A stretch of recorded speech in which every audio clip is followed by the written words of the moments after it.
ਵਾਹਿਗੁਰੂ ਜੀ ਕਾ ਖਾਲਸਾ ਵਾਹਿਗੁਰੂ ਜੀ ਕੀ ਫਤਿਹ ਜੀ। ਉਹ ਬਾਬਾ ਜਗ ਸਿੰਘ ਜੀ ਜੀ ਬਾਬਾ ਜੀ। ਤੁਸੀਂ ਕੱਲ ਵੀ ਉੱਥੇ ਡੈਲਾਵੇਅਰ ਦੇ ਵਿੱਚ ਸੀਗੇ ਤੇ ਉਹ ਜਿਹੜਾ ਮੋਦੀ ਦੇ ਅਗੇਂਸਟ ਪ੍ਰੋਟੈਸਟ ਕਰ ਰਿਹਾ ਸੀਗਾ ਉਹਨੂੰ ਤੁਸੀਂ ਲੀਡ ਕਰ ਰਹੇ ਸੀਗੇ। ਹਾਂਜੀ, ਤੇ ਅੱਜ ਤੁਸੀਂ ਇੱਥੇ ਨਿਊਯਾਰਕ ਦੇ ਵਿੱਚ ਆਏ ਹੈਗੇ ਹੋ, ਤੁਸੀਂ ਅੱਜ ਦੇ ਇਸ ਪ੍ਰੋਟੈਸਟ ਬਾਰੇ ਕੀ ਕਹਿਣਾ ਚਾਹੋਗੇ ਜੀ? ਦੇਖੋ ਜੀ, ਸਾਡਾ ਅੱਜ ਦਾ ਜਿਹੜਾ ਮਕਸਦ ਆ ਰੈਲੀ ਉਹ ਹੈਗੀ ਖਾਲਿਸਤਾਨ ਆਜ਼ਾਦੀ ਜੀ। ਬਿਲਕੁਲ। ਤੁਸੀਂ ਸਾਡੇ ਆਲੇ ਦੁਆਲੇ ਹੋਰ ਬੜੇ ਕਨਫਿਊਜ਼ ਬੰਦੇ ਦੇਖੇ ਹੋਣੇ ਆ ਜਿਹੜੇ ਕਨਫਿਊਜ਼ ਨੇ। ਕੋਈ ਕਹਿੰਦਾ RSS ਲਾ ਦਿਓ, ਕੋਈ ਕਹਿੰਦਾ ਮੋਦੀ ਲਾ ਦਿਓ। ਮੈਂ ਕੌਮ ਨੂੰ ਦੱਸਣਾ ਚਾਹਣਾ, ਤੁਸੀਂ ਕਨਫਿਊਜ਼ਨ 'ਚ ਨਹੀਂ ਪੈਣਾ, ਇਹ ਗਦੀ ਗੇਟ 'ਚ ਨਹੀਂ ਪੈਣਾ। ਇਹ ਗਧੇ ਨੇ ਜਿਨ੍ਹਾਂ ਨੇ 70 ਸਾਲ 700 ਸਾਲ ਲੱਗੇ ਰਹਿਣ ਆਜ਼ਾਦੀ ਨਹੀਂ ਲੈਣਗੇ। ਪਰ ਜੇ ਤੁਸੀਂ ਗਧਿਆਂ ਮਗਰ ਲੱਗ ਕੇ ਮੋਦੀ ਲਾ ਦਿਓ, RSS ਲਾ ਦਿਓ, ਜੇ ਤੁਸੀਂ ਗਧਾਪਣ ਕਰਿਆ ਤੇ ਤੁਸੀਂ ਖਤਮ ਹੋ ਜਾਓਗੇ। ਸਾਡਾ ਕੋਈ ਲੈਣ ਦੇਣ ਨਹੀਂ, ਕੋਈ ਆਵੇ ਕੋਈ ਜਾਵੇ।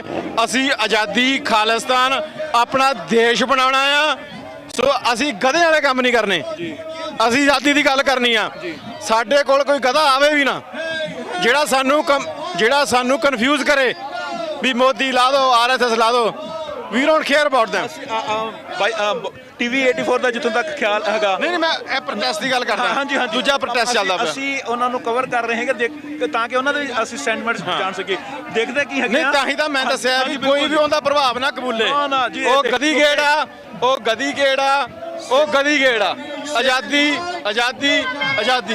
ਸਿੱਖ ਤੇ ਪੂਰੀ ਤਰ੍ਹਾਂ ਡਿਵੋਟਡ ਨੇ ਜੀ ਖਾਲਿਸਤਾਨ ਨੂੰ, ਤੇ ਉਸੇ ਕਰਕੇ ਅਸੀਂ ਅੱਜ ਇੱਥੇ ਹਾਜ਼ਰ ਹੈਗੇ ਆ। ਅਸੀਂ ਆਪਣੇ ਜਿਹੜੇ ਵਿਊਜ਼ ਦੇ ਰਹੇ ਹੈਗੇ ਆ, ਸੰਗਤਾਂ ਤਾਈਂ ਪਹੁੰਚਾ ਰਹੇ ਆ ਕਿ ਕਿਵੇਂ ਇਹ ਜਿਹੜਾ ਗੁਜਰਾਤ ਦਾ ਜਿਹੜਾ ਬੁੱਚੜ ਆ ਉਹਦਾ ਕਿਵੇਂ ਪ੍ਰੋਟੈਸਟ ਕਰ ਰਹੀਆਂ ਸਿੱਖ ਸੰਗਤਾਂ। ਦੇਖੋ, ਅਗਰ ਉਧਰ ਨਜ਼ਰ ਮਾਰ ਕੇ ਦੇਖੀ, ਜੇ ਮੈਂ ਕੈਮਰਾਮੈਨ ਨੂੰ ਕਹਾਂਗਾ ਕਿ ਕੈਮਰਾ ਉਧਰ ਘੁਮਾਉਣ, ਜਰਾ ਕੈਮਰਾ ਜਰਾ ਉਧਰ ਘੁਮਾਓ ਜੀ। ਦੇਖੋ,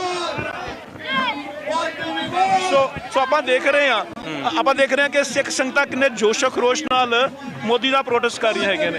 ਚਲੋ ਤੁਸੀਂ ਆਪਣਾ ਮੈਸੇਜ ਕੰਟੀਨਿਊ ਕਰੋ ਜੀ। ਜੀ, ਸਾਡਾ ਜਿਹੜਾ ਹੱਲ ਆ ਉਹ ਆਜ਼ਾਦੀ ਆ, ਆਪਣਾ ਦੇਸ਼ ਆ। ਇਸ ਤੋਂ ਘੱਟ ਕੁਝ ਵੀ ਨਹੀਂ। ਕੋਈ ਗਿੱਦੜਬਾਹੇ ਦੀ ਇਲੈਕਸ਼ਨ, ਕੋਈ ਜਲੰਧਰ ਦੀ ਇਲੈਕਸ਼ਨ, ਕੋਈ ਪਟਿਆਲੇ ਦੀ ਇਲੈਕਸ਼ਨ, ਕੋਈ ਸ਼੍ਰੋਮਣੀ ਕਮੇਟੀ ਦੀ ਇਲੈਕਸ਼ਨ। ਇਹ ਹੈਗਾ ਗਦੀ ਗੇੜ। ਇੱਕੋ ਮਕਸਦ ਆ, ਆਜ਼ਾਦੀ। That's it. ਧੰਨਵਾਦ ਜੀ। ਖਾਲਿਸਤਾਨ ਜਿੰਦਾਬਾਦ।